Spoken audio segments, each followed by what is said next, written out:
There you go. Morning, everyone. So welcome to the Friday morning academic meeting today. It's going to be done by the Division of Medical Oncology. It's my pleasure to introduce Dr. Joe Mayet, who I think is known to most people. He's been a senior consultant in the Division of Medical Oncology for many years. He is the singularly most unflappable person you will ever come across. So no one better to talk to us on oncological emergencies, how to keep your head and treat the patients well. So Joe, I'll hand over to you. Thanks, Georgia.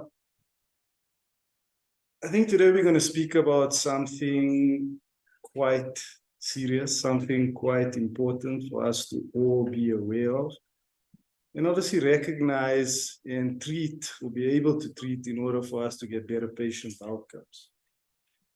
We'll be talking about oncological emergencies. As we all know, cancer is quite an important public healthcare burden. The 5-year prevalence of cancer is going to reach about 50 million people. We're going to expect about 19 million new cases that's going to occur annually. And these patients frequent our hospitals for complex treatments, such as chemo, radiation, and nowadays a lot more targeted therapies, as well as other various problems that occur during the care. Because oncology, care delivery has shifted to more of an outpatient clinic, complications will be more likely to arise outside of the hospital, and most of these patients will require a separate acute care visit. It is inevitable for cancer patients to visit the emergency department.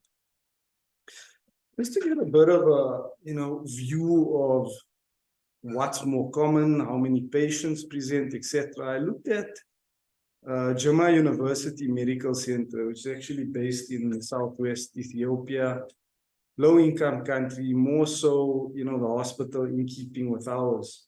And they did a prospective study looking at reasons for emergency department visits, in oncology patients. And what it showed is the most common reason for a visit was neutropenic fever, nausea, vomiting, and electrolyte abnormalities as well.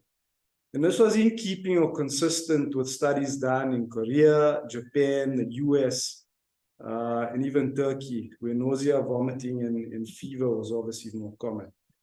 And their conclusion again was, as stated, I think febrile neutropenia, the most common cause for an ED visit.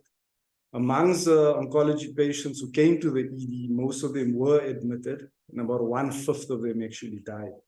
So improving the quality is obviously fundamental to improve outcome of these patients. Having metastases, other comorbidities, and a poor performance status were, independent predictors of poor outcomes. And even though the study finding, can prove as a baseline for low-income countries, further studies, maybe in our setting, is also needed. What is an oncological emergency? It's defined as any acute, possible, morbid, or life-threatening event in a patient with cancer, either because of the malignancy or because of the treatment that is given. There was a survey done in the UK looking, at newly qualified doctors and, how prepared are they in their role for actually looking after patients in the hospital. And even though they were pretty, awesome at breaking bad news, I think none of them, very few of them actually said that they actually knew how to treat an oncological emergency. Historically, these things were sort of, subdivided into different systems, whether it's infectious, cardiovascular, metabolic, secondary to treatment, hematological, etc., or even 4 major types: metabolic, hematologic, infectious, and mechanical. But I feel that this one here is what I like more.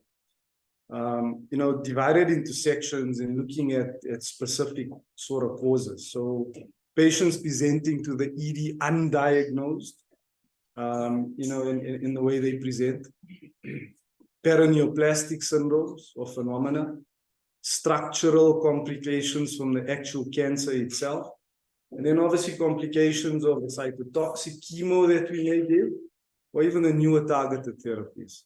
And not forgetting pain. I think most patients actually come to the ED actually complaining of pain.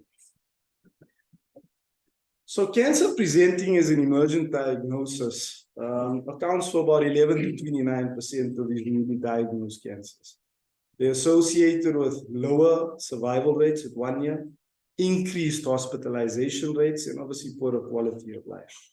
And like in our setting, lower socioeconomic status, older age, underlying comorbidity, have all increased prevalence of these ED-based cancer diagnoses. Decreased access to primary care, poor established screening schedules are also patients that frequent the ED. And 30% of cancers that present emergently will already demonstrate distant metastases in the setting, in comparison to half of those that are electively diagnosed. And I think the most common emergently diagnosed malignancies are in those that present with pretty much non-specific symptoms. Intra-abdominal malignancies, minimal symptoms, until maybe a drastic event occurs, like a seizure in somebody with brain metastasis. The 15 most common cancers frequently diagnosed as emergencies, are shown here, and I've highlighted sort of the top 4 there. Your AMLs, ALLs, your leukemias, definitely. Pancreatic cancers up there. And as you can see, things like ovarian cancer is also pretty much up there. So moving on to paraneoplastic syndromes. They're rare disorders, they're complex, they have systemic clinical manifestations, and they result from an occult malignancy causing an altered immune system. The malignant cells themselves do not directly manifest with symptoms of metastases. Instead, what they do is they generate autoantibodies, release cytokines, hormones, and peptides that essentially, affect multiple organs. They can manifest either before or after the diagnosis of cancer. And it's imperative that we recognize these symptoms and obviously, treat them promptly. They occur in about 15% of patients with cancer. The vast majority of them are, endocrine mediated and involve the secretion of bioactive substances. And, there's immunological mechanisms and non-immunological. Where immunological deals specifically with cell-mediated immunity, the T cells attack tumor cell antigens. Or non-immunological, where the tumor cells actually produce hormones or cytokines leading to metabolic abnormalities like hyponatremia or hypercalcemia. It's a multi sort of organ, phenomena where you can get literally anything. Endocrinological issues, neurologic issues, rheumatological like dermatomyositis, polymyositis, hematological, and even other miscellaneous things like membranous nephropathy. Most of them are associated with certain types of cancers. And a lot of them present with your endocrinopathies, small cell lung cancer, breast, renal cell carcinoma, associated with a lot of these paraneoplastic syndromes. There's a few of them, so I'm just going to touch on a couple of common ones that you may see in the ED. And one may be malignant hypercalcemia. 8% of patients with cancer develop this because of tumor-based parathyroid hormone-related peptide, most frequently observed in squamous cell carcinomas, renal cells, gynae, breast, and even some lymphomas. Hypercalcemia can additionally present with osteolytic metastases, such as in breast cancer and even myeloma, and accounts for about 20% of malignancy-related hypercalcemia. And these are the causes. If it's not going to be malignancy-related and sort of paraneoplastic, it's either going to be, endocrine-based, primary hyperpara, or even infectious, like sarcoid TB, which we see in our setting, or even drug-induced. So these have to be asked, on examination and history taking. And how do they present? You go to the ED and there's this confused old lady who you think, you're writing her off because you're saying she's got stage 4 cancer, etc. That's, the obvious sort of presentation. So what happens? Call the oncology guy on call without even maybe looking at the bloods and looking at something where you could probably just start or initiate treatment. And that's all that it takes. So as we say, they have altered mental state. They may have renal angle tenderness. We learn of the bones, stones, moans, and groans. And that's essentially it. They may even present with an arrhythmia and severe dehydration. And then all of these algorithms actually look at initially looking at the calcium, and if it's high enough to start by doing maybe a parathyroid hormone level. And if it's high, you're obviously going down the path of it being an endocrine issue. But if it's low, you obviously got to suspect malignancy in those who haven't been diagnosed. And then testing for it. So looking at your ALP, obviously ruling out myeloma, and then maybe doing, sufficient scans, etc., or even tumor markers to look for the malignancy itself.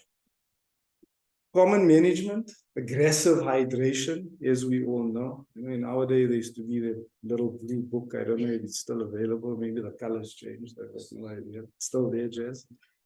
Bisphosphonates, which are available to us, solidronic acid, bromidronate, obviously, making sure the renal functions fine. And, in places where there is availability, denosumab and calcitonin, and not forgetting corticosteroids. This is pretty much the same, but, the last statement there, loop diuretics, they say are generally avoided as they can exacerbate hypercalcemia and kidney injury in patients who are inadequately hydrated. So I think make sure that your patient is adequately hydrated. Syndrome of inappropriate ADH hormone, hallmark of small cell lung cancer. So 10 to 15% of these patients are affected. And most commonly observed, across a wide spectrum of tumors, cancers of the lung, breast, and even lymphomas. They can also present as a physiological response to extreme cancer pain. And anything from malignancy to drugs to primary brain injury, infective causes, or even hypothyroidism essentially causes vasopressin release, binds to receptors in the kidneys, and you get increased water resorption from the urine. And how do you obviously assess urine osmolarity, plasma, making sure the patient has normal, organ function with regards to the other organs.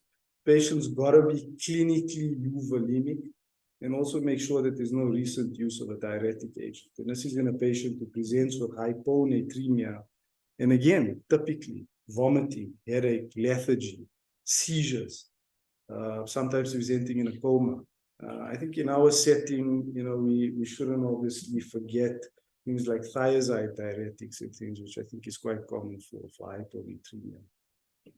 And again, a lot of algorithms being used. Patient either presents with severe hyponatremia, less than 125, or just above 125.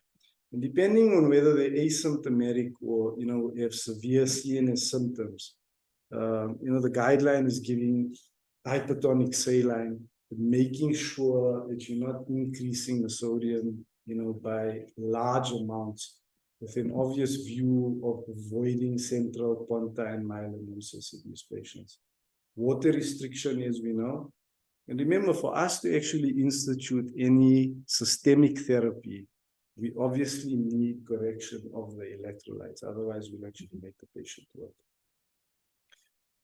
Moving on to cancer-related structural complications.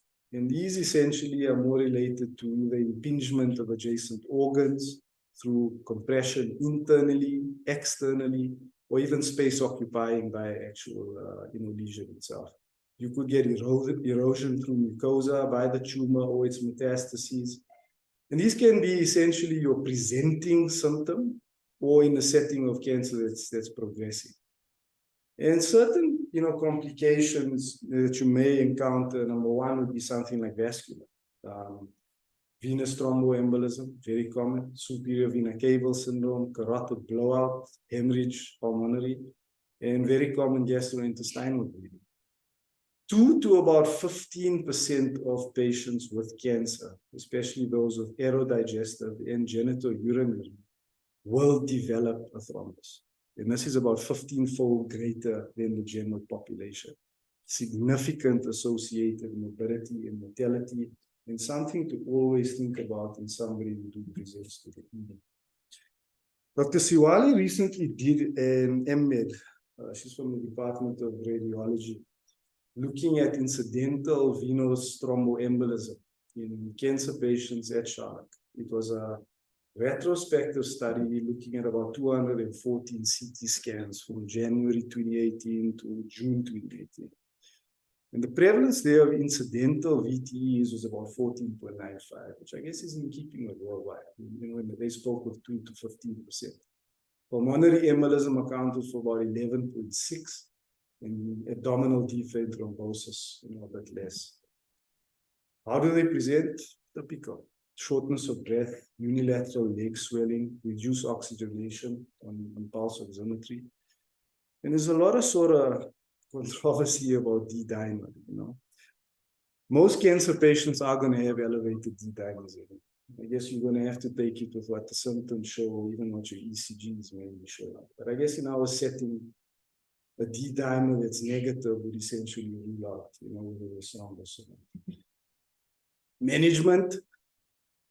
I guess we all know that the standard, you know, is a CTPA, especially if you're looking at pulmonary thromboembolic disease. If a patient can't receive any contrast, maybe a VQ scan.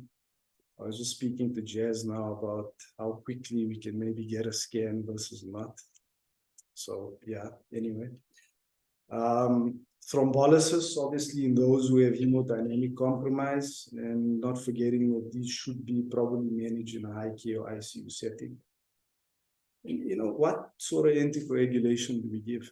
And, you know, heparin, low molecular weight heparin, although studies now are showing that your novel agents are demonstrating fewer major bleeding events. Apixaban, rivaroxaban also showing no difference to molecular weight heparin with regards to bleeding and all-cause mortality. However, you probably wouldn't want to use it in instances where you're expecting a high risk of bleed, like your GIT bleeds, all right, or GIT cancers. So I think just be careful with regards to that. Patients without risk of bleeding can be started on one of the long-acting agents, as you said. There's a high risk, you can maybe give them a try IV heparin. And the ones with small incidental PEs essentially can be initiated in anticoagulation if they find them discharge home. Resumption of anticoagulation is recommended for recurrent VTEs, and the benefit of thromboprophylaxis is not yet been demonstrated.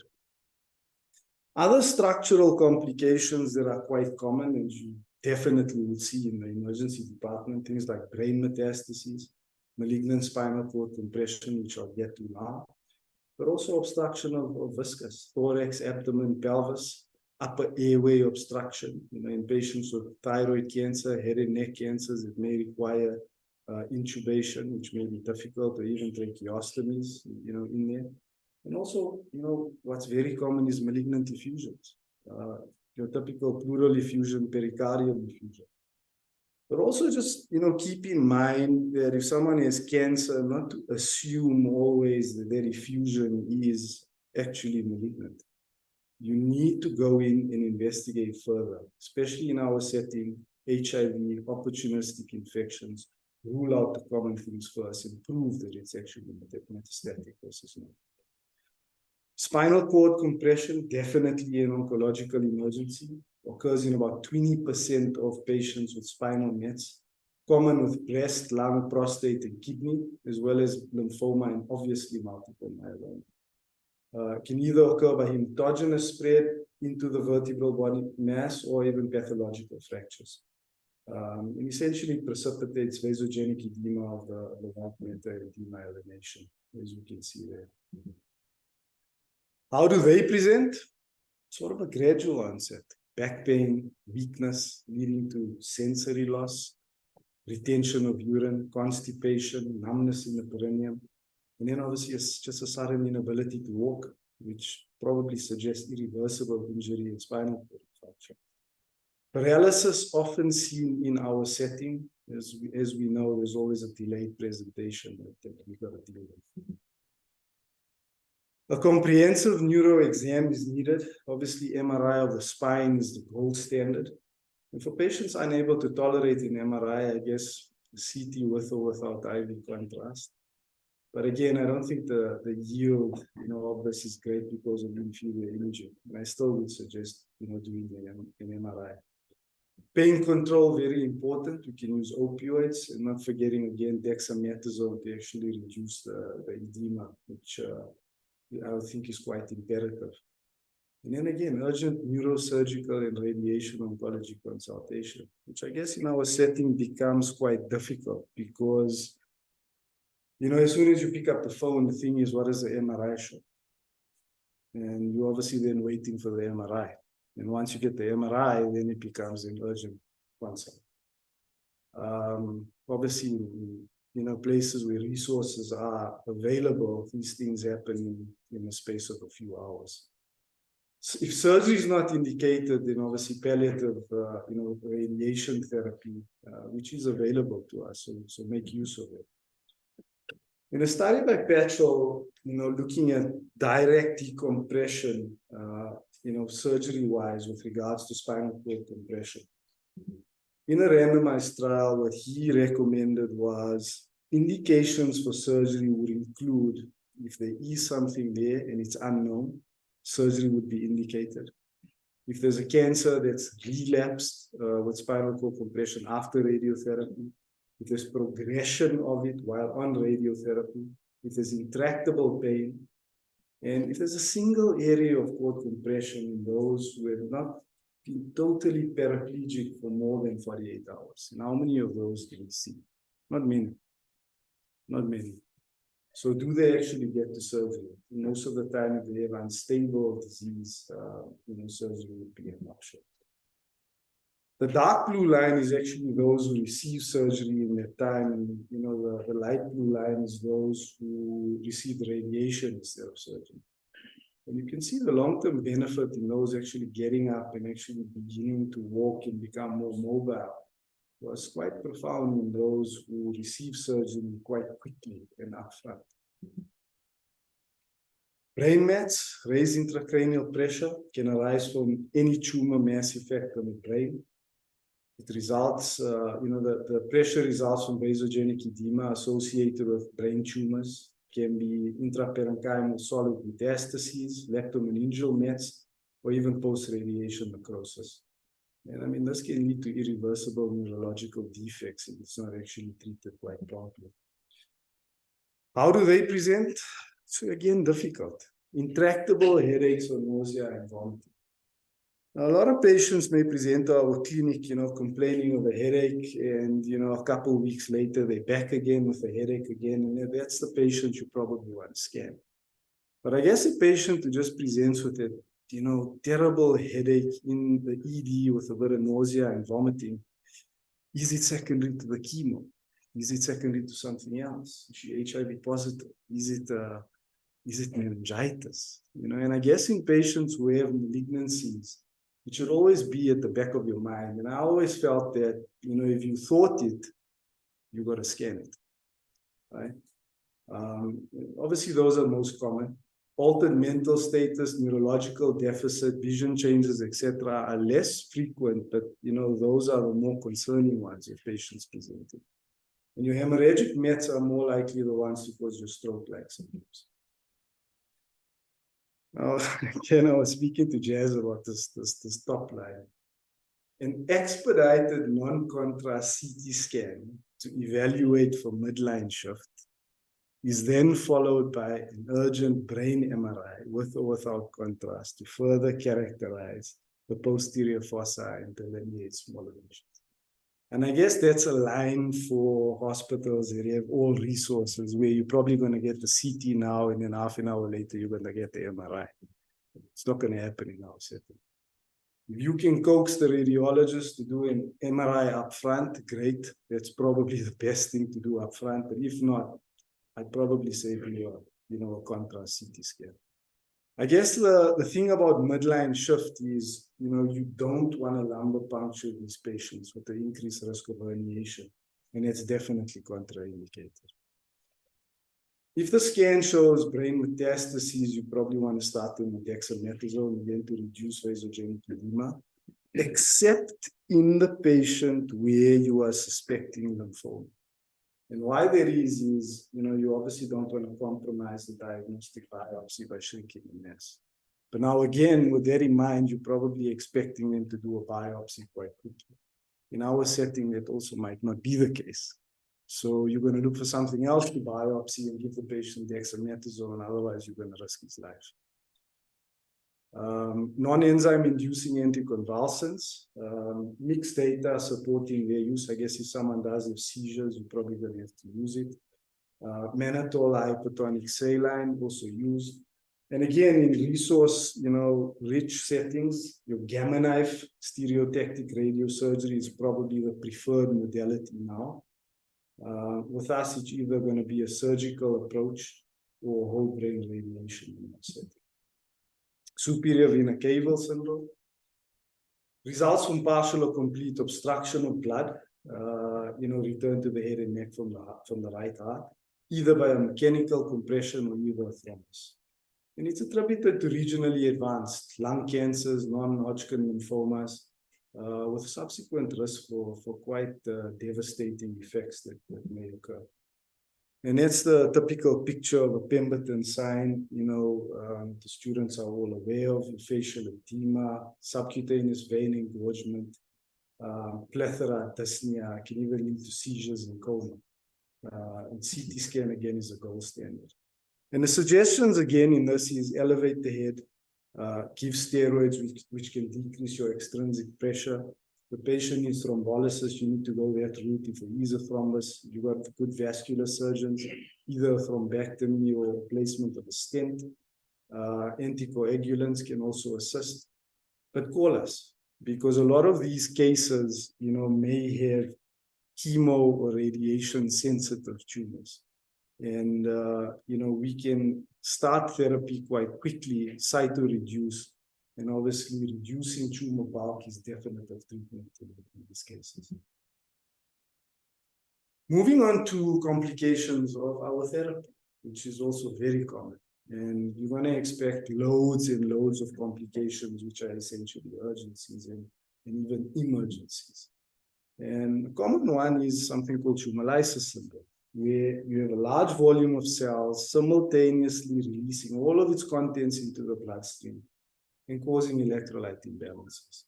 They can occur spontaneously, they can occur with any tumor type, but more likely with high-grade things like lymphomas, leukemias, other rapidly proliferating tumors, or even germ cells. In 7 days post-therapy generally reflects the highest vulnerability in these patients.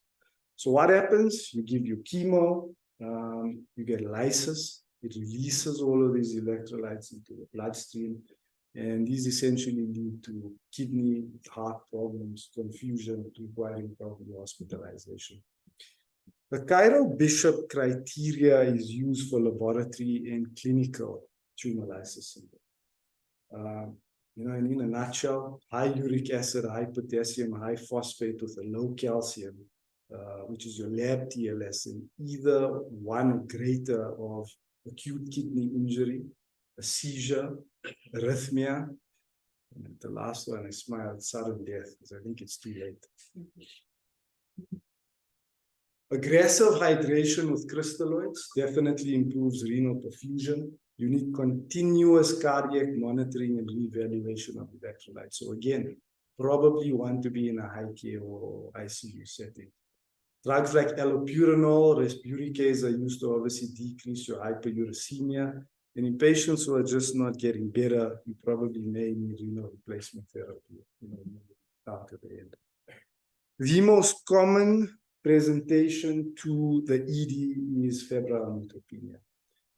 And I think if you're going to take anything away from this, it's just, recognizing this in the ED. Potentially life-threatening. Definition being a single oral temperature of greater than 38.3 or sustained one over 1 hour with an absolute neutrophil count of less than 500. It's a complication in about half of our patients with solid tumors receiving therapy. more than 80% of patients with hematological malignancies, or even after stem cell transplantation. It's definitely a medical emergency. You got mortality ranging from 5 to 20%, which can actually rise to about half of those patients being lost that actually present in shock. And I mean, the spectrum that they present is essentially large. I mean, they could present fairly asymptomatic, literally needing vasopressors, etc., in an hour. And that's how quickly they progress. The mask risk index score is actually used for us to assess risk in these patients.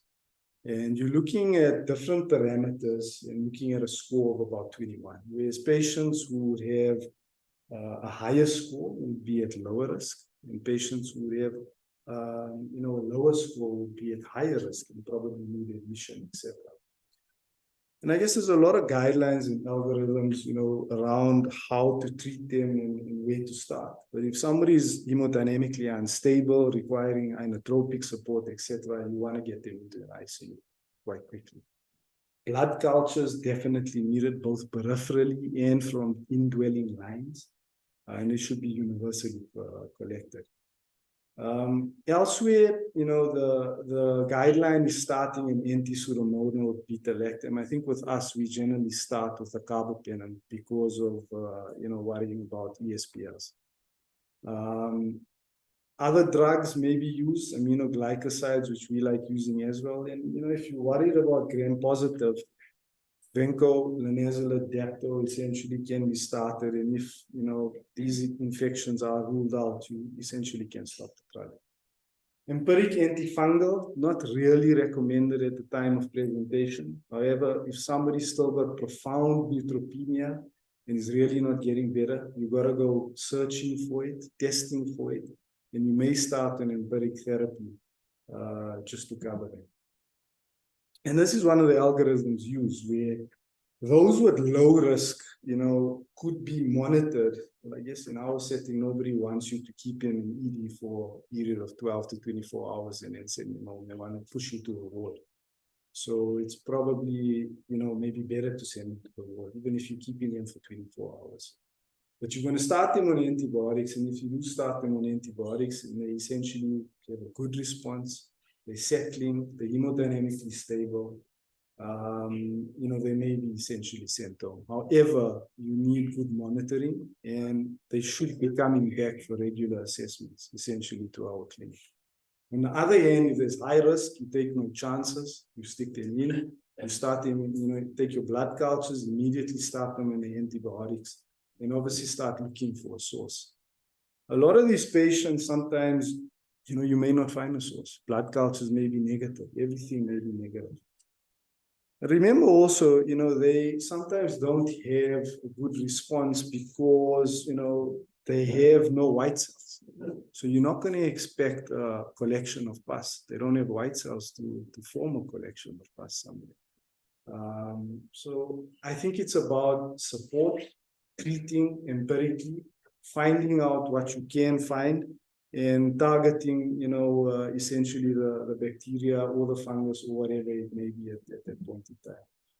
More so for the oncology guys, but I guess for everybody else is, if you are starting chemotherapy to assess a febrile neutropenia risk, and there's certain factors to look at. Number one is the type of chemo that you are using, if it's going to be very myelosuppressive, versus, other sort of risk features which are stated here. And if that is the case, you obviously use prophylactic GCSF in these patients. Trying to push on, 70 to 80% of adult patients with cancer are going to present with chemo-induced nausea, vomiting. It remains one of the most feared side effects of chemo, despite the availability of new and effective, medications. You can either have it in an acute setting, which is less than 24 hours after your therapy, or it can be delayed, which is more than 24 hours. And they generally present with weakness, dehydration, decreased oral intake. Intravenous hydration, very important. You need to correct volume deficits. And patients may present with breakthrough episodes of vomiting. And certain drugs like ondansetron, dexamethasone, chlorpromazine, and yes, even olanzapine, which we do have available, are quite effective in these patients. For those who cannot tolerate enteral nutrition, you gotta admit them. You gotta, correct what you can. There are MASC and ESMO guidelines with regards to looking at, decreasing acute nausea, vomiting, and delayed nausea and vomiting. And the drugs used essentially are your serotonin, receptor antagonists, dopamine receptor antagonists, and even your NK1s, which unfortunately we don't have available. But I think most of the others we do. And, it's something that can be treated, and patients don't really have to be very concerned about it. Just one more point on that is, again, don't just assume. If somebody's got a metabolic alkalosis and is vomiting quite profusely, don't just think it's secondary to the chemo. Look for other causes. Does he have a gastric outlet obstruction? Is there something else that you're missing? And think out of the box. Moving on to newer sort of therapies, which are our targeted therapies. And I don't want to get too technical about it because there's a lot to talk. But they also have therapeutic related complications, which are pretty much unheard of, in our setting, because we may not use many of these drugs here. But there are patients in clinical trials. There are patients who come from elsewhere who may be using these therapies.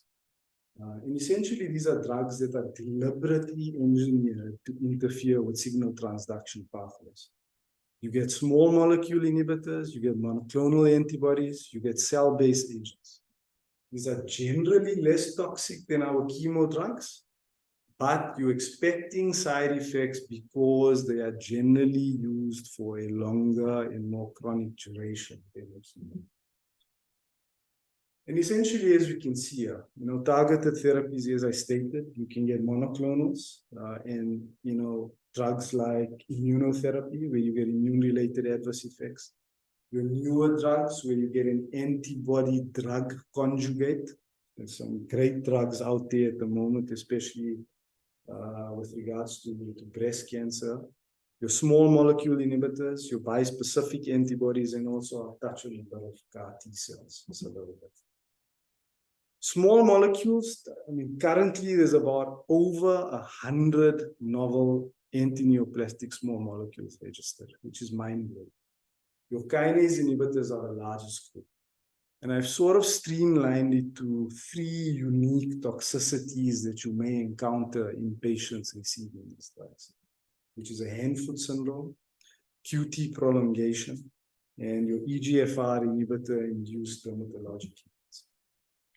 So what's a hand-foot skin reaction? The most commonly seen is drugs like regorafenib, Nexava, which is used in like renal cell carcinoma, HCC, exitinib, and immunotherapy. They present with palmar-plantar numbness, tingling, burning, and even hyperkeratotic plaques that you see in high pressure areas. And a cocktail of topical high-dose steroids, a non-steroidal anti-inflammatory,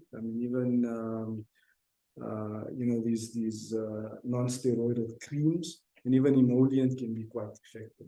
And ultimately, we would have to dose reduce and even switch to an alternate regimen in these patients. And there's different grades that you may see, just from a bit of numbness and paresthesia to actual desquamation and ulceration in these patients, which can be quite severe. QT prolongation, actually, quite common in quite a few of these small molecules. Common one we look at is ribociclib, which is a CDK4/6 inhibitor being used now more commonly in your luminal A, luminal B metastatic breast cancers. And they got to be used quite cautiously. So you probably want to, ECG cardiac evaluation before starting these patients on it. Routine electrolyte assessments to make sure. And these guys could present with a ventricular arrhythmia, to your ED.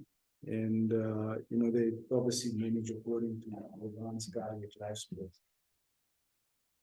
EGFR inhibitors, more commonly used either in non-small cell lung or even targeted therapies in, metastatic colon cancers. And essentially they present with almost this acne-form rash, which could become even, a little bit more excessive than that. Scalp, face, upper torso. Essentially, what's funny is the presence of this rash actually, positively correlates with survival. So it actually shows that the drug is working. And anything from topical calcineurin inhibitors, a dermatological consultation if it's quite severe. And I guess it's also based on mild, moderate, and severe grades. So anything from hydration to sun protection. Oral antibiotics like doxycycline may assist, and things like oral antihistamines and topical corticosteroids. Again, I'm not going to get too technical about the monoclonal antibodies, but there's different types. Your naked monoclonals, which essentially halt signal transduction pathways. Your newer drugs like your antibody drug conjugates, which are fantastic drugs with pretty awesome data that we see. Bispecific antibodies, your VEGF inhibitors, and even your immunotherapy or immune checkpoint inhibitors. And certain toxicities that we see, sinusoidal occlusion syndromes are seen. In patients who are receiving VEGF, you've got to worry about hypertensive urgency, altered mental status, unstable angina. They can present with PRES syndromes. With trastuzumab deruxtecan, which is probably one of the greatest drugs for HER2 positive breast cancer produced lately, about 30% of them actually develop interstitial lung disease. So these are things to be aware of as we start moving into an era of using more targeted therapies, more so than your cytotoxics. Immune-related adverse events can occur with patients receiving immune therapy. And these are multi-system again. You get endocrine issues like hypophysitis, skin, colitis, pneumonitis, autoimmune hepatitis, nephritis. Literally anything that can occur. And I think, I'm not going to go through using novel agents or biologics like infliximab or tocilizumab, etc., which are used in more, severe cases. But in our setting, if somebody is receiving immunotherapy in the ED and it tells you I'm on a trial, just remember steroids. Give him steroids, whether it's PrEP, whether it's dexamethasone, because these have proven to be quite effective. So on history, if he's telling you, I'm on a trial, I'm using immunotherapy, etc., just remember steroids. You may say this like, all right? Just to touch on a bit of CAR T cells, I'm not going to get too much into it. We'll probably hear a lot of it moving forward. I don't know whether in my lifetime in this setting here, but definitely out there. And essentially, in a nutshell, they remove T cells from your blood. They make chimeric, receptors in the lab. Essentially, they grow millions of these. They infuse them back in your body, and these are generated to actually target your cancer cells. Results are looking awesome. Patients with leukemia and lymphoma, but there's also massive emergencies that may occur, like a cytokine release syndrome or an immune cell-associated neurologic.